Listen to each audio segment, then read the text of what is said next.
Okay, so the first thing we're looking at is these here. Find the real value or the real numbers for A and B.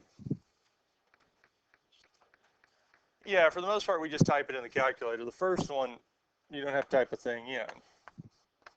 A is 6, B is 7, because it just comes in the form of A plus BI. A is the real number. B is the imaginary, or the real number part of the imaginary part, or the number in front of I, and we take the sign with it. Yeah, for number 2, we'd add these two together. Okay.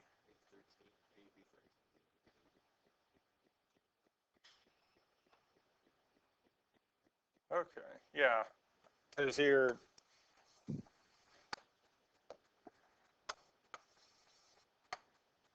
okay. Hopefully this will still work and display the whole thing. We'll see. But yeah, the second one here, 13 plus 2i, A is 13, B is 2. We kind of solve it there. And this one here is the first one we would really need to plug in the calculator to get to our answer, because we could type this entire thing into the calculator exactly as we see it, parentheses and all. And I wouldn't drop the parentheses. I'd just, if I'm typing it in, I would include the parentheses. I'd include all of it. Because for the most part, 6 minus 7i, with or without the parentheses, would be fine. The 4 plus 2i, with or without, would be fine. The 8 plus 3i, since we're subtracting it, would cause us issues if we just suddenly drop the parentheses, because that negative has to be distributed across both. And if we did plug this in, 6 plus 4 is 10, minus 8 is 2, negative 7 plus 2 is negative 5, minus 3 is negative 8i. So A is 2, B is negative 8. But again, if you plug that into the graphing calculator, it would have immediately told you it's 2 minus 8i, and then we can go from there. Now, if it just says to perform the operations, you're not having to list A and B, you just need to get to here.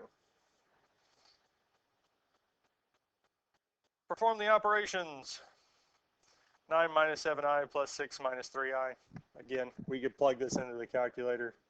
9 plus 6 is 15. Negative 7 plus negative 3 is negative 10i. And that's it.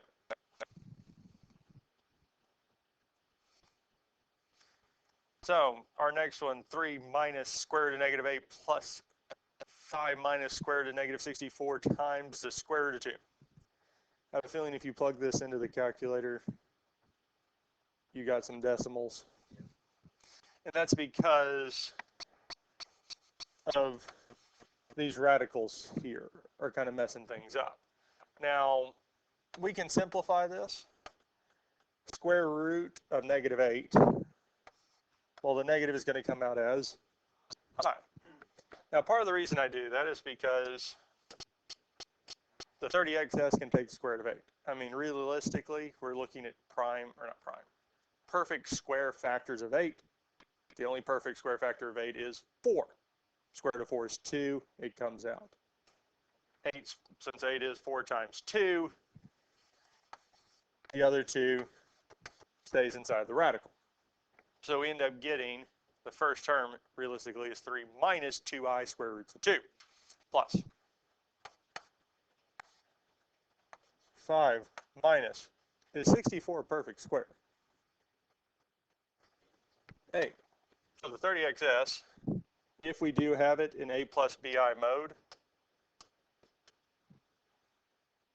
we'll take the square root of negative 64 fine, because we're saying it's just minus 8i times square root of 2. Now the first one we can drop the parentheses, just telling us 3 minus 2i squared is 2.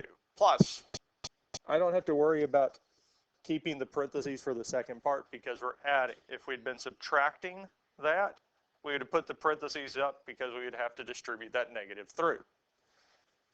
And what we're going to do is distribute the square root of 2. So 5 times square root of 2 is 5 square roots of 2. 5 times negative 8i is negative 8i square root of 2. Now at this point here, we can combine like terms. We have 3 plus 5 square root of 2. Because 3 and 5 square roots of 2, unfortunately, are not like terms. We can't combine them. But our negative 2i square roots of 2 and negative 8i square roots of 2 are like terms because both of them have I square roots of 2. So we're really looking at negative 2 minus 8 is negative 10i square root of 2. And this is as far as we can take it without turning things into decimals. Is the only way we can combine our 5 square root of 2 and 3 is if I convert the square root of 2 into a decimal to get there. And there's not a whole lot of reason to do that. So we're going to leave it as this here, and I believe that agrees with the answer key. Questions on 4 or 5? Questions on 8, 9, 10, 8, 9, 11, or 12? 12. Now, again, with some of these here, we can try plugging them into the calculator first and see what we get. There's a good chance that this here is going to give us decimals. And the reason I say that is because, unfortunately, it's not a difference of perfect squares. Because if that 3 had been a 4, the calculator would have worked it nicely and we would have been done. Because difference of perfect squares would have just told us that we have the first term squared minus the second term squared, which would end up been adding because of I. Now here, we're just distributing. 4 times 3 is 12. 4 times negative square root of 7i is negative 4i square roots of 7. Some will put the I after it. I like putting the I in front. That's more of a personal preference than it is a rule. Next thing we're going to do is distribute this square root of 7i. Square root of 7i times 3 is plus 3i square roots of 7. And lastly, square root of 7i times negative square root of 7i. Positive times a negative is a negative. Our I times I is I squared. And the square root of 7 times the square root of 7. 7 times 7 is 49. Square root of 49 is 7. Or we could just say it's the square root of 7 squared. But a square root and square would cancel, so we're just back to 7. Does that make sense? Now, some of the shortcuts that we do in here, well, I squared is negative 1. So it'll change it from negative to positive. Now, the square root of 7i times the square root of negative square root of 7i, the calculator would have done that fine. It'll do that step just fine because we're multiplying a square root by itself. It'll simplify out. It can do the I times I, and it can fix the negative sign. Now at this point here, we combine like terms. 12 plus 7 is 19. Negative 4i square root of 7 plus 3i square root of 7 is minus I square root of 7. And that's it. In 8, 9, and 11, the graphing calculator will do these fine in A plus BI mode or not. The only time it really needs to be in A plus BI mode is if we're taking the square root of a negative. And for the most part, we can do that with the 30xs. We just have to remove the negative as I and then take the square root of what's left. Questions on 8, 9, 11, or 12? And don't question why there's not a 10. Because whoever wrote this test probably spaced out for some reason.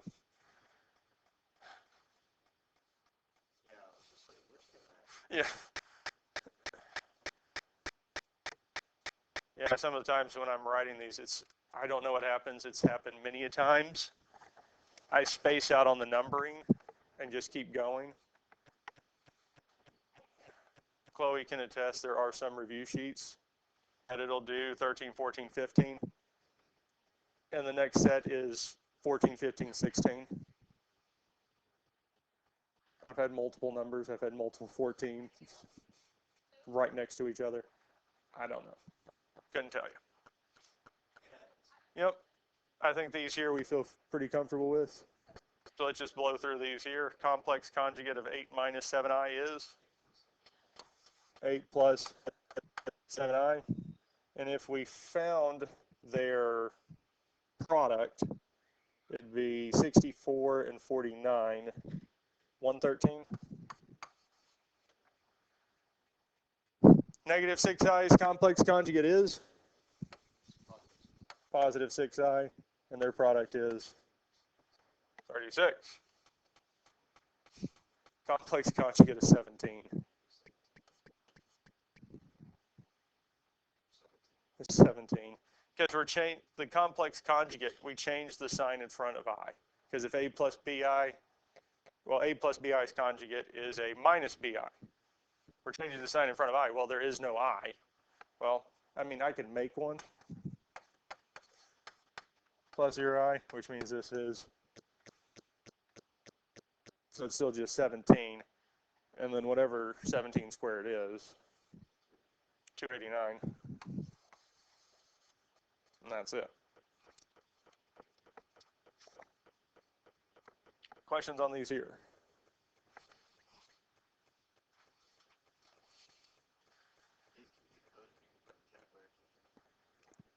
Yes. Luckily with 6 minus 7i over 1 minus 2i.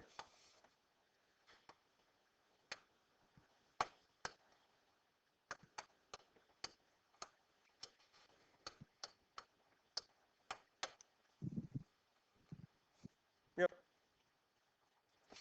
And I think you plugged them all in. Mm-hmm. Yep. All those there, the calculator can do those just fine.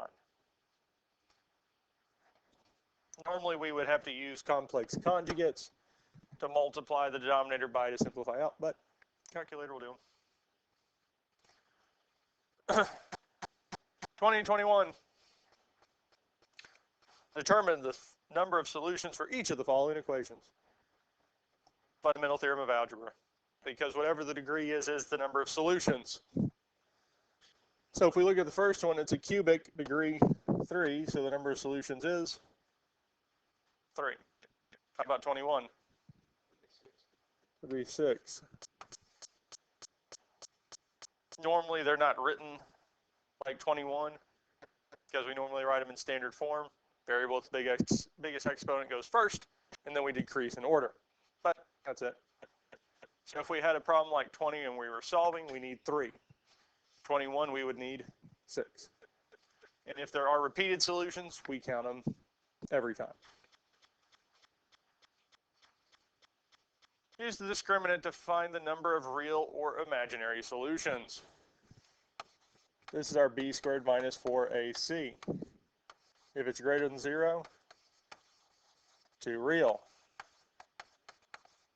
If it's equal to 0, we have 1 real.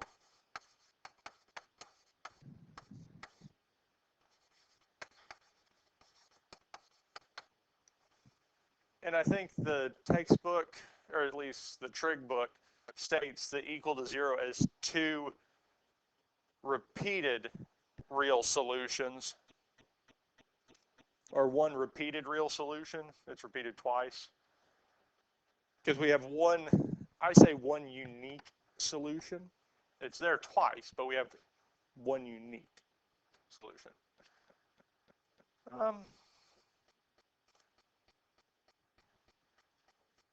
We can do 23.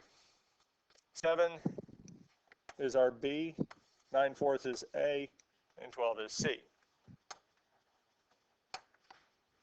So we can say 7 squared minus 4 times 9/4 times, it was 12, right? Plug it in the calculator, we get negative 59. So here, our b squared minus 4ac gave us negative 59. So we have two complex solutions. And again, I've said this before, I've said it repeated times. A lot of books say this is two imaginary solutions, but I'm of the notion that, imaginary, complex, they're all in the same ballpark, they're all in the same range. I'm not going to quabble over it. Questions on 22, 23, or 24? So I would have the b squared minus 4ac, that kind of key down, so that way you're not having to try to memorize that. That way when you're doing these problems, you can just look back at it and see what we're going to get.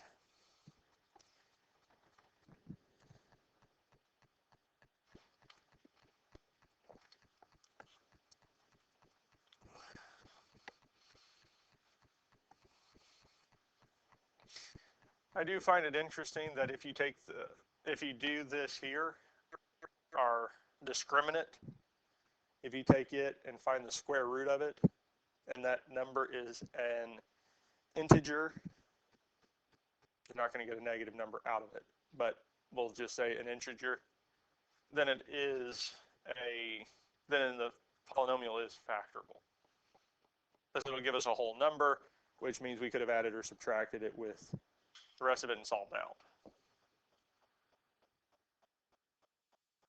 Questions on that before we look at 25 through 29? One of these in particular we want to look at. 27. There's different ways we can solve 27. Now we know the number of solutions for 27 is going to be what? 3. We need 3. Okay.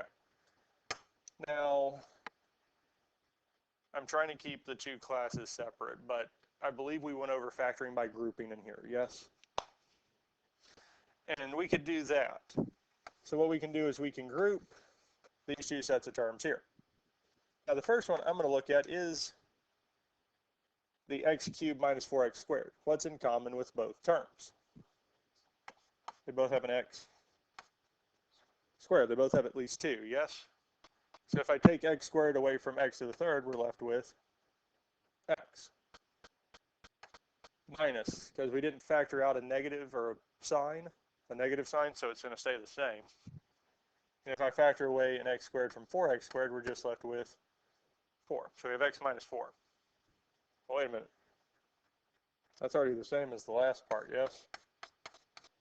Because our point in doing this is factoring something out of both sets of terms, or groups of terms, so that when we have it factored out, we have the same thing in both sets. And our next step is to factor whatever that's in common in both, here x minus 4, out of both. If we factor the x minus 4 out of our first term, what's left is x squared. Plus, we take the sign here with it. Well, when I factored the x minus 4 out of x minus 4, it factored out completely, yes? So what's left?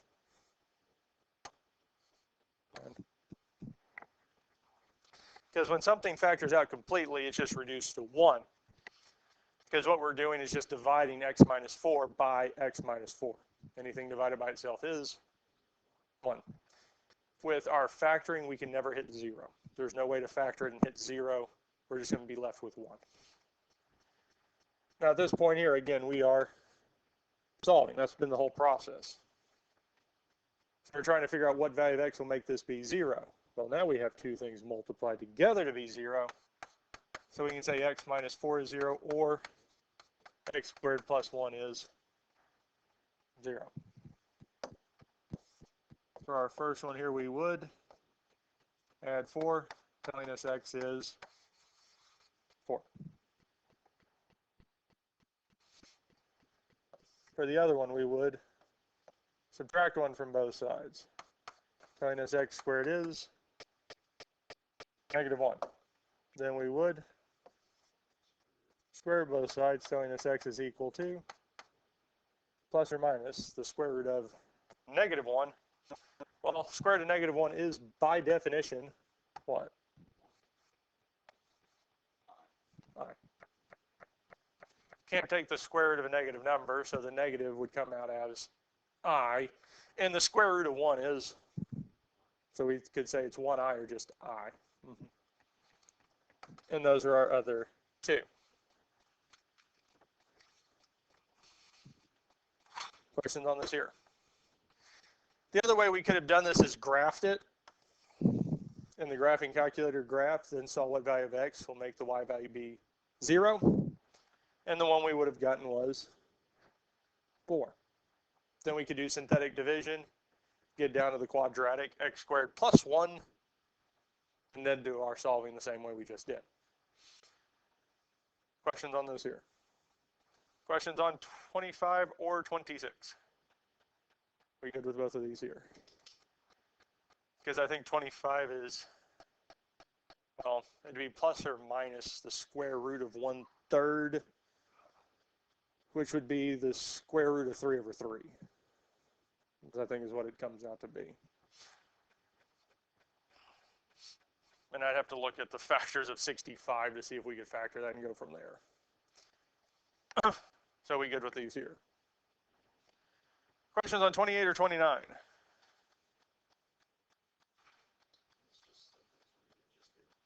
Yes, for the most part. I mean, 28 is, because we can graph that also and see what the factors are, and it should give you at least 1, and then we can use synthetic division from there.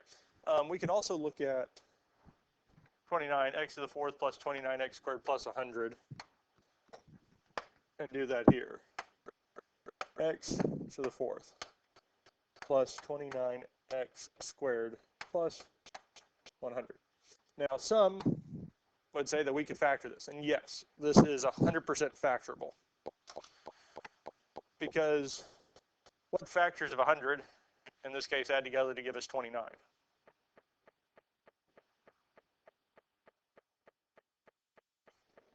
4 times what's 100? 4 plus 25 is.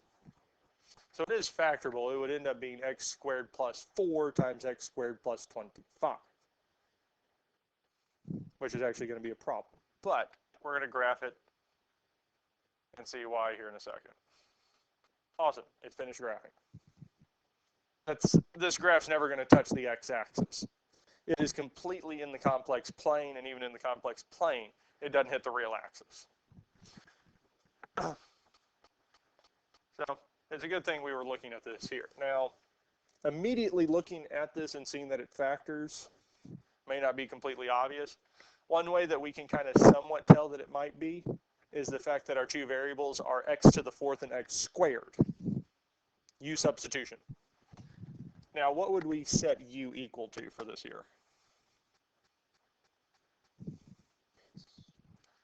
Would be, I would agree with an x, but it needs something more. Because if we set it as x, it would replace this x, giving me u to the 4th plus 29u squared plus 100. So we need something a little more than just u being equal to x. So take a guess. What do you think?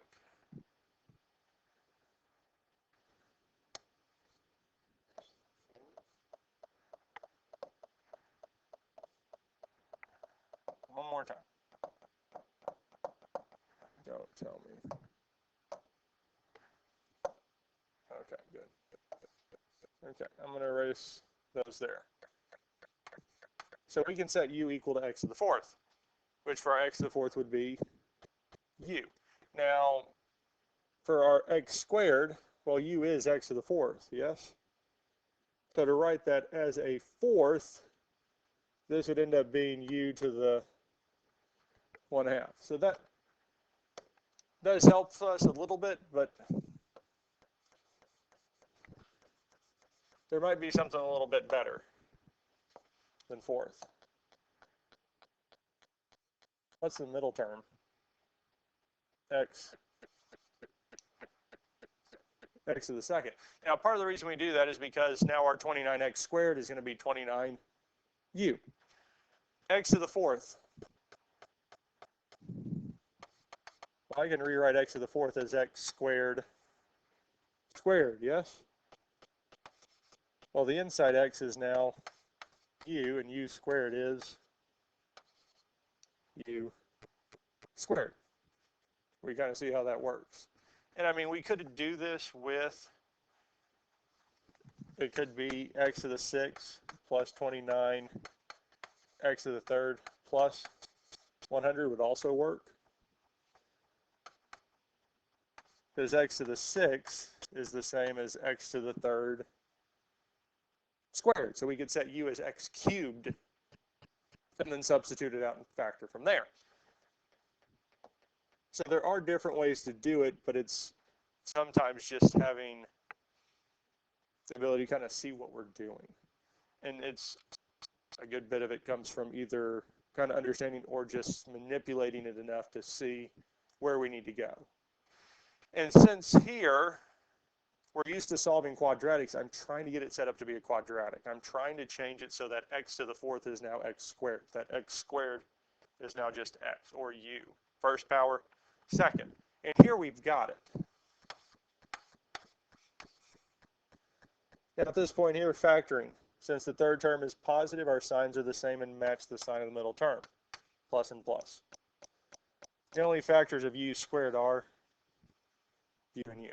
Now, 100, I'm going to go on and list them. You don't have to list them out because we have 100, 1 and 100, 2 and 50. 3 doesn't work, but we have 4 and 25. We have 5 and 20. 6 doesn't work because 2 and 3 didn't work. 2 worked, but 3 didn't, so it's out. 7 is not a factor. 8 is not.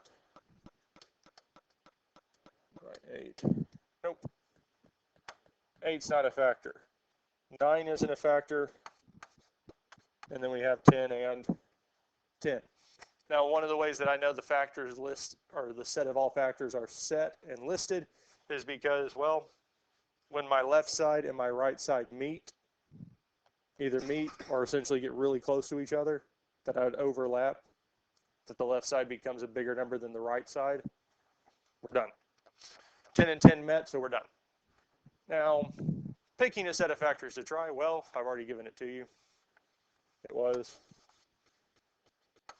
4 and 25. And again, we're solving, so this is equal to 0. Now we do have two things multiplied together to equal 0, so one of them must be 0.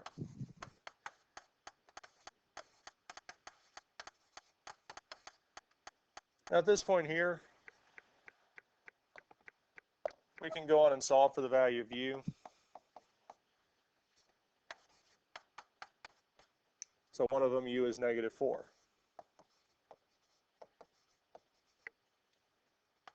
The other u is -25. And this right here, these values for u is part of the reason I knew before we graphed it that we wouldn't get anything. And we'll see this here in a second, because we're not trying to solve for u. We're trying to solve for x, and we replace u with, right there, x squared. So really what we're saying here is that, I'll change colors, x squared is -4, and x squared is -25.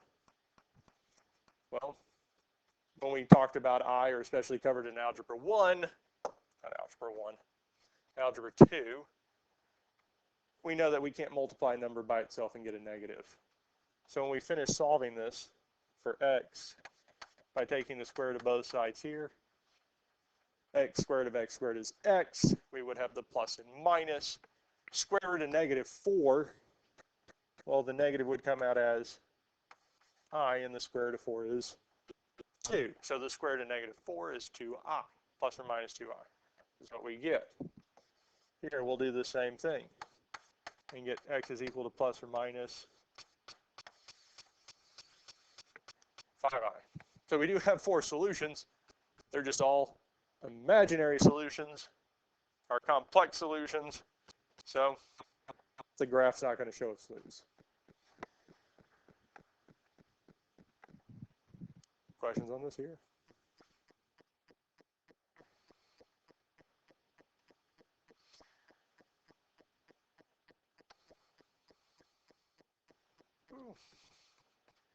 All right. 30 and 31. Get ready for these here. Now, we want to find all the solutions or all the zeros with the zero provided. So find all the zeros with the provided zero is what I meant to say. So here, x to the fourth minus 4x cubed plus 6x squared minus 4x plus 5. I'm going to borrow one of your review sheets. That way I'm not trying to flip back and forth between the two or make one of y'all try to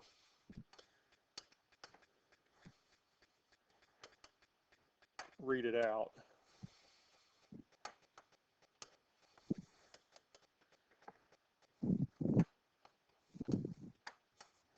Graph. Well, that told me about what I expected. We do have a graph. We do see it this time, unlike the last time, but it does not look like it crosses the x-axis. And so what we can do first, well, there's two ways to do this. If you go back and watch the video probably last year, what I did was, one, listed out the two zeros that were given. And I know it says one of the zeros is I, but if I is a solution, negative I is. If we have one, we have to have the other. At this point here, we set x equal to I, x equal to negative I. We had two separate statements. We got both of those equal to 0. We multiplied them together to get our form. But, and then once we had that, we would do long division to simplify down, or we could do the synthetic division with a quadratic. Both would work. But as we saw earlier this year, I can do synthetic division with I. Or 1 minus I, or 1 minus the square root of 2i. And it works just fine. But with 1 minus the square root of 2i, we do treat it as one number, not two, like we would a quadratic.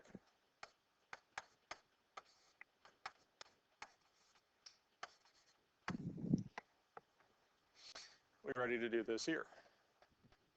So the first thing we would do is I times 1, which is 1i. Now we add these two together. Is negative 4 and I like terms? No. So this becomes negative 4 plus I. Then we're going to multiply by I again. Now, this here, there's a good chance, when I say good chance, it might be a little bit faster to just say, grab the graphing calculator, negative 4 plus I times I. And when you do this multiplication in the calculator, do make sure to put parentheses around both sets of terms, because, well, if you don't, and we just say I times negative 4 plus I, it's going to multiply the I negative 4 and not the other I. It won't distribute it out. So we get negative 1 minus 4i. Add straight down.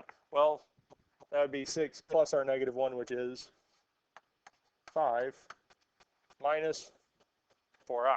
I'm realizing I didn't provide myself enough room.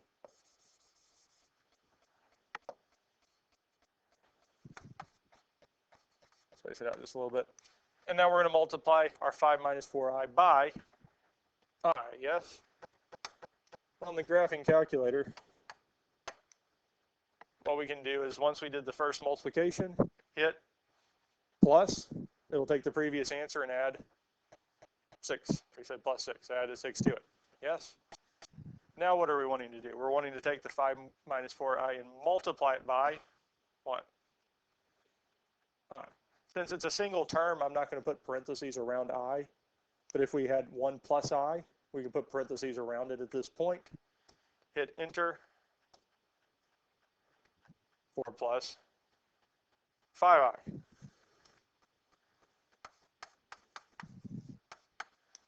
And then we're going to add negative 4 to it. Or we could say is I can add -4, I could subtract, hit -4, enter. I get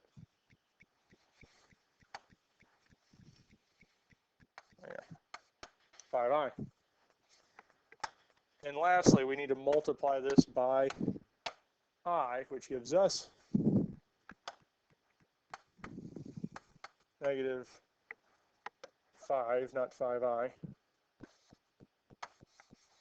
which tells us the remainder is 0. Yes? Questions on this so far? Now at this point here, we do have a cubic, but we also have a bunch of I terms, yes? If we do this with a complex conjugate, one of the complex conjugates, or one of the irrational conjugates, one of the ones with the square root, before we can solve anything else, we have to do it with the other. So we'll bring down the 1,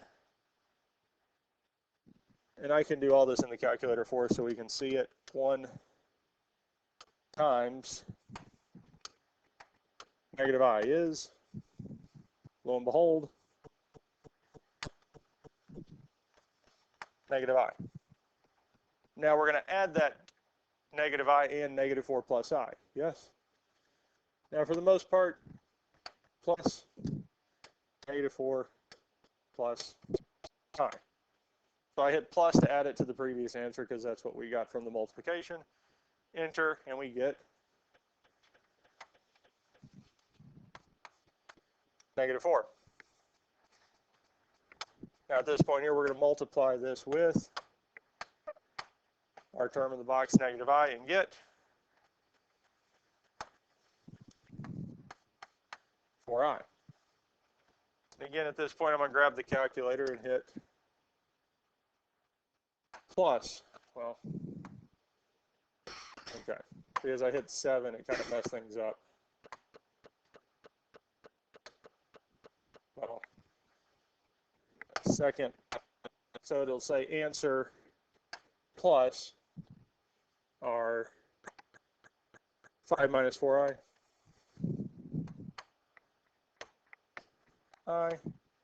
And we get 5.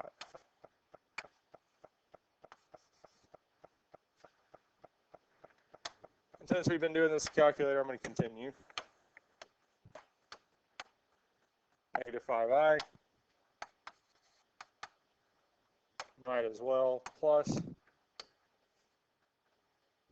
5i is 0.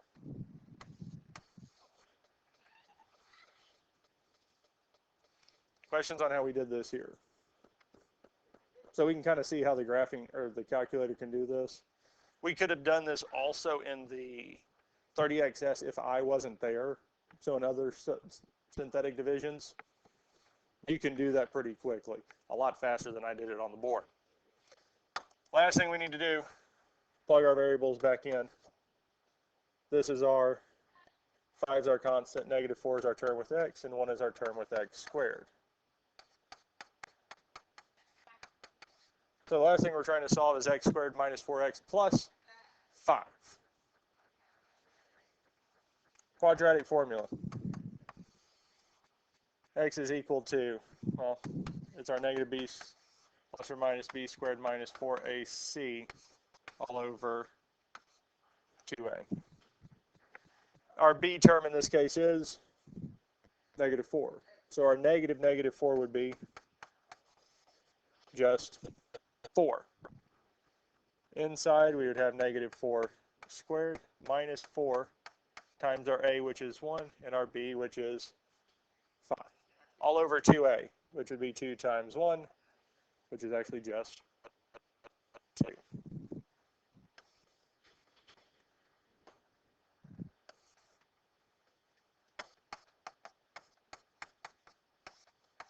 Now, we can plug what's inside the radical into the calculator first. So our -4 squared minus 4 times 5 times 1. I know I flipped the 5 and 1, but it'll still give us the same answer of -4.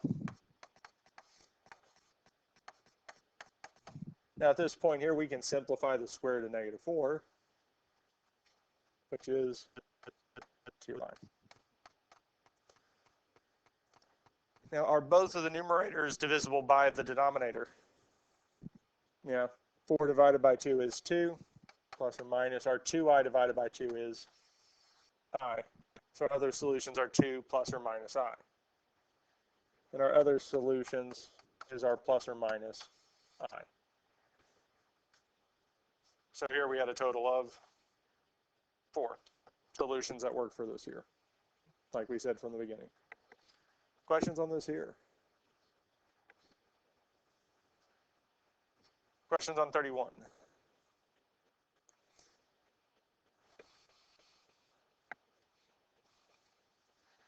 We'll come back to 31 if y'all want to see that tomorrow, because might be pushing it for time to do it today.